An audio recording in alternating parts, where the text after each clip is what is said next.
Police control room Rajkot શહેરના police control room દ્વારા 12 વાગ્યે એક મેલ મળેલ, જેમાં જણાવેલ કે પોસ્ટ ઓફિસ, મુખ્ય પોસ્ટ ઓફિસ તેમજ પાસપોર્ટ ઓફિસ ખાતે બોમ્બ મૂકવાની ધમકી પર મેલ મળેલ, જે અન્વયે રાજકોટ શહેરની BDDSની ટીમ, ડોગ સ્ક્વોડ, SOG તેમજ સ્થાનિક પોલીસ તેમજ મારા દ્વારા તમામ જગ્યાએ સર્ચ કરવાનો હાલમાં કાર્યવાહી ચાલુ છે અને તમામ પોસ્ટ ઓફિસના કર્મચારીને હાલમાં બહાર બેસાડવામાં આવેલ છે. અને ત્યારબાદ પૂરેપૂરું સર્ચ થઈ ગયા બાદ કંઈ ગુનાહિત નહીં જણાય અથવા કોઈ વસ્તુ ધમકી પર મેલ બાબતે કોઈ વસ્તુ નહીં મળે, ત્યારબાદ એ લોકોને અંદર શાંતિથી બેસવાની કામગીરી કરવાની ચાલુ રહેશે. સાહેબ, શું પ્રાથમિક અત્યારે ઈમેલની અંદર લખાણ?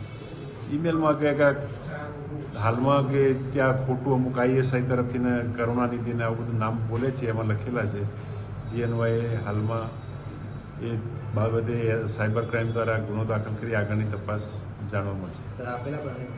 અનેક વખત આવા ગુનાહિત મેલ બોમ્બ મૂકવાની ધમકી પહેલા મેલ કોર્ટમાં ઘણીવાર બનાવ બનેલો છે, એ બાબતે પણ હાલમાં તપાસ ચાલુ છે.